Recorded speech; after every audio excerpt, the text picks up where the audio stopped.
Body Business with Maria Moore on the Rickey Smiley Morning Show. Rickey Smiley Morning Show. Let's get it. 28 minutes after the hour. What up, Maria? What up, Rickey Smiley? Happy Friday to everyone. It's Women's History Month, and I really appreciate Dr. Collier talking about things related to women's health earlier this week. So I wanted to kind of extend that conversation and talk about the factors that influence weight loss. You know, considering you don't have an underlying health condition, because those do impact your ability to lose weight.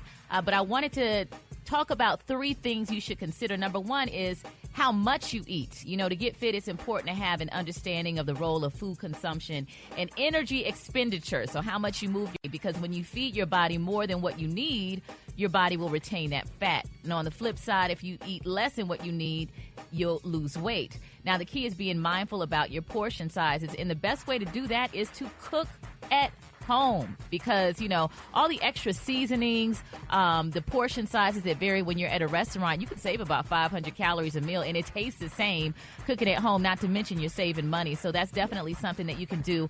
Also, Rickey, I saw some new research. As a personal trainer, we're always taught to tell our clients, you know, have a smaller meal in the evening. But there's some new research that just came out last year that says that that really doesn't have an effect on your metabolism.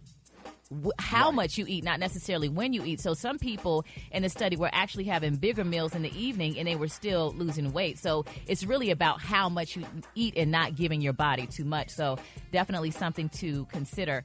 Also, your physical activity patterns. If you've been exercising consistently but your weight loss is stalled, you may want to try switching your workout time. So if you're always working out in the evening, try switching to some morning exercises, or even having 2 back-to-back rest days to kind of reset your metabolism. And if you're not exercising at all, you know, just a little bit can make a difference. We talked earlier about that new report that came out saying just 11 minutes of physical activity can make a difference. So I encourage folks to start out with a little bit more, 15 to 20 minutes of physical activity in your daily routine.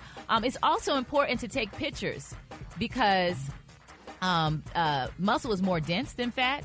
So you could actually be losing fat, but it not show up on the scale because maybe you've been lifting weights. I gained 8 pounds during the pandemic, but I still fit the same jeans that I wore before the pandemic, and it's because I was lifting weights. So definitely take pictures. Yeah, and make sure that you have like a pair of tester pants. So, you know, them pants, if you had a hard time, ladies, getting them up your thighs, you know, try them on every 2 weeks if you've been exercising in the gym, and I'm sure you'll see a difference. Also, sleep. We talk about sleep all the time, but poor sleep is a major risk factor for weight gain and obesity.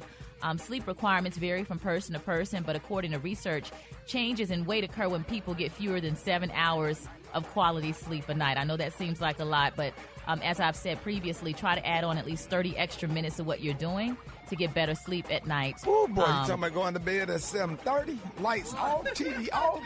Yeah. 7:30, I'd be folded up under that cover. Turn that damn ceiling fan on. But I'll be up, I'll be up at 3:30 though, ready to early. go. Yeah, I know, but my goodness, 7:30? 7:30, except for on Thursdays, them new episodes, the first 48. But I got to watch BMF. Like, I don't know what you talking about. Yeah, man. I had to get my ass in that bed because I wake up like on point, like 3:30. I'm ready to go. Been in there and cook some breakfast and on my way to work. I'm talking. I go in there and cook a whole breakfast. No. That's why I be hype in the morning. Come on now, let's go. Let's go to You bed, be in a Brad. good Let's go to mood, bed. boy. Ricky be over there sleeping like a toddler. That's really good. Yeah. I try. I can't. You got to lay on your side and cross your ankles. That's the only option I got is laying on my side. Take your Brad, you got to take your prayer hands and put your prayer hands between your knees and fold up. I do that. Fold up, Yep. boy, look at here. Yeah, if you can try to improve your sleep, man, I think it will make a huge difference, not only if you're trying to lose weight, but your overall health. So those are the 3 things that I have for you. Also, Ricky, want to send a huge shout out to the Urban One podcast team. Mind, Body, and Business is now the #1 podcast for Black fitness in the U.S. on Apple Podcasts. So, yeah, there's a new episode out now, so you can check that out wherever you stream your podcast, Mind, Body, and Business. You can also follow me on Instagram at Maria Moore. That's MARIAMORE. Thank you, Ricky. Beast mode. That is. All right, y'all. 27 minutes before the top of the hour. More Rickey Smiley Morning Show coming up.